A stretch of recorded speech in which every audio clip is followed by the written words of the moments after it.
Semangat pagi anak-anak hebat kelas 4. Bagaimana kabarmu? Semoga semua dalam keadaan baik dan sehat. Hari ini kita akan melanjutkan materi tema 3, subtema yang pertama tentang bagian tumbuhan. Sebelumnya anak-anak sudah belajar tentang padi. Nah, untuk pertemuan kali ini kita akan belajar tentang bagian dari tumbuhan. Sebelumnya, siapkan terlebih dahulu buku paket tema 3-mu, buku tulis catatan, dan juga alat tulis untuk mencatat materi yang penting hari ini.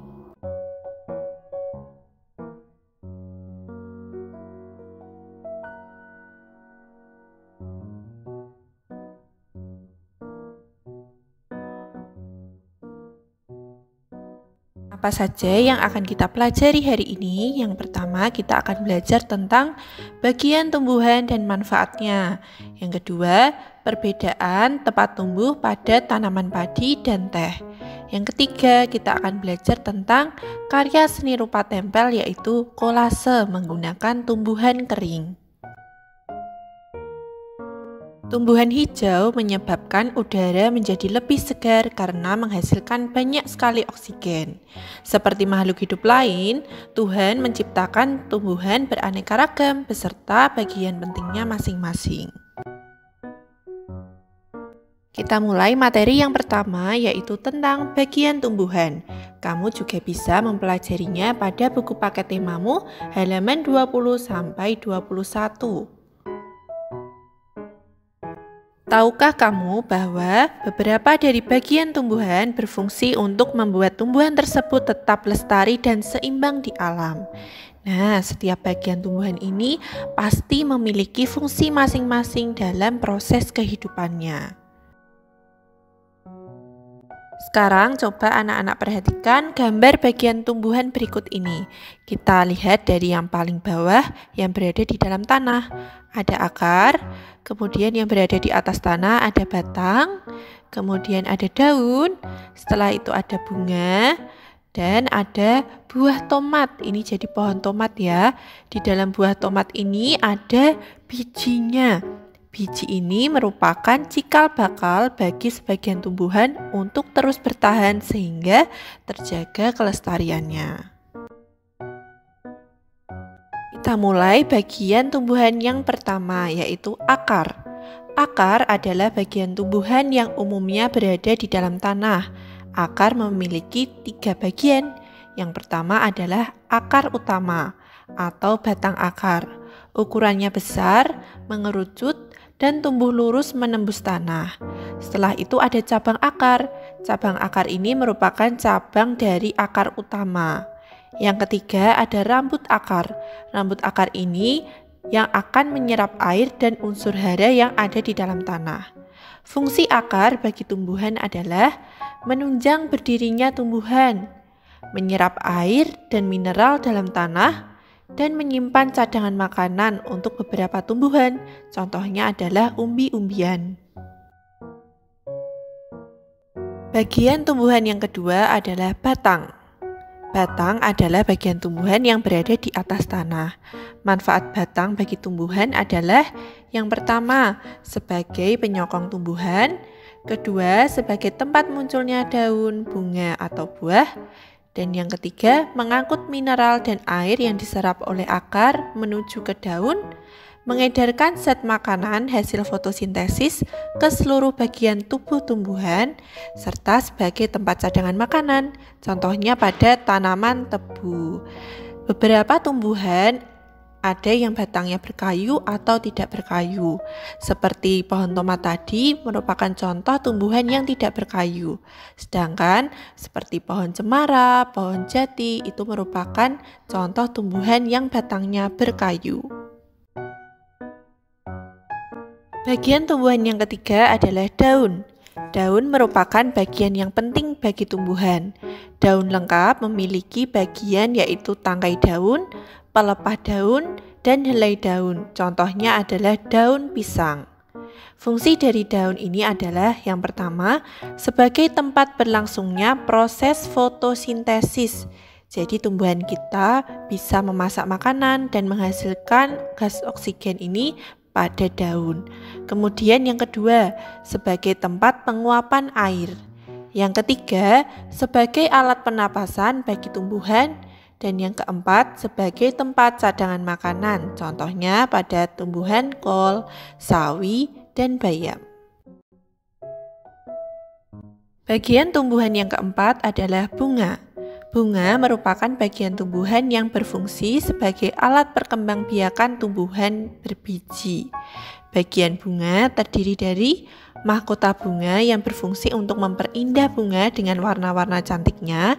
Yang kedua ada benang sari, merupakan alat kelamin jantan bagi bunga ini. Kemudian ada putik, alat kelamin betina, dan ada kelopak dan tangkai bunga sebagai tempat kedudukan bunga. Bagian tumbuhan yang kelima adalah buah. Buah merupakan hasil perubahan dan perkembangan dari bunga. Buah terdiri dari kulit buah, daging buah, dan biji. Daging buah yang biasanya kita makan yaitu sebagai tempat penyimpanan cadangan makanan dan melindungi biji yang ada di dalamnya. Buah yang berwarna mencolok akan menarik hewan untuk memakannya, sehingga membantu proses penyebaran biji menjadi tanaman baru. Bagian tumbuhan yang keenam adalah biji. Biji merupakan hasil pembuahan karena penyerbukan dari serbuk sari dan putik. Jika biji ditanam akan menjadi tumbuhan baru. Bagian dari biji adalah yang pertama, embrio atau calon tumbuhan baru. Yang kedua ada kotiledon sebagai sumber makanan untuk calon tumbuhan baru tadi. Selanjutnya lapisan yang paling luar merupakan selimut biji yang berfungsi untuk melindungi biji. Biji dibedakan menjadi dua. Ada biji yang berkeping satu disebut dengan monokotil dan biji yang berkeping dua yang disebut dengan dikotil. Setelah kita mempelajari tentang bagian tumbuhan tadi, sekarang kita coba menjawab bersama kuis bagian tumbuhan. Kamu perhatikan terlebih dahulu bagian dari tumbuhan berikut ini. Yang pertama, apa bagian A? Bagian A itu adalah, ya benar, B, bunga. Bagian A adalah bunga. Kemudian pertanyaan yang kedua, apa bagian E? Bagian E adalah, betul sekali, C, batang. Bagian E adalah batang. Kemudian, fungsi bagian B. Bagian B adalah daun.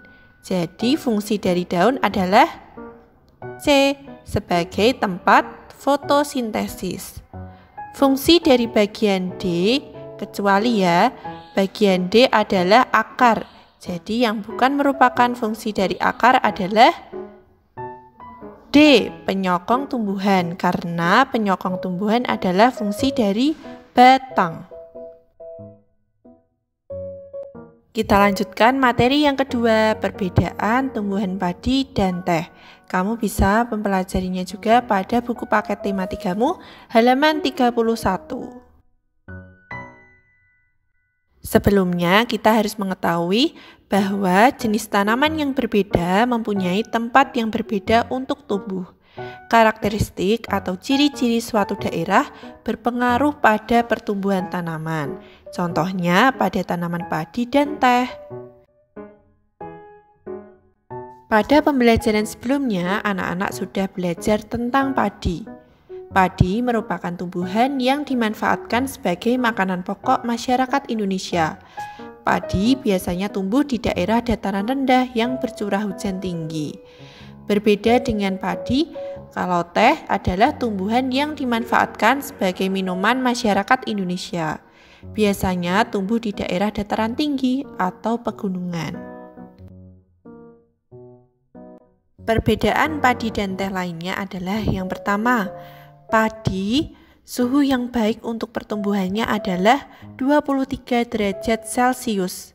Sedangkan pada tumbuhan teh, suhu yang baik untuk pertumbuhannya adalah 13 derajat Celcius sampai 15 derajat Celcius. Kemudian, tinggi tempat yang cocok untuk tanaman padi adalah 0 sampai 1500 meter di atas permukaan air laut. Sedangkan teh adalah tempat yang cocok untuk tanaman ini adalah di lereng gunung atau di perbukitan. Yang ketiga, tanah yang baik untuk pertumbuhan padi adalah tanah yang berlumpur dan subur. Sedangkan teh adalah tanah yang baik untuk teh mengandung bahan organik. Yang keempat, pada pertumbuhan padi diperlukan pengairan yang cukup agar tumbuh dengan baik. Sedangkan pada tumbuhan teh diperlukan sinar matahari yang cukup dan suhu udara yang tidak boleh melebihi 30 derajat Celcius. Karena apabila sudah melebihi 30 derajat Celcius, maka pertumbuhan teh akan menjadi lambat. Kita lanjutkan materi yang ketiga, yaitu kolase tumbuhan kering. Kamu bisa mempelajarinya juga pada buku paket tema 3-mu halaman 14 sampai 16 dan halaman 33 sampai 34. Tumbuhan di sekitar kita memberi banyak manfaat bagi manusia. Selain untuk makanan, tumbuhan yang sudah kering juga dapat kita manfaatkan untuk membuat karya seni seperti kolase. Sebelumnya di kelas 3, anak-anak sudah mempelajari apa itu kolase.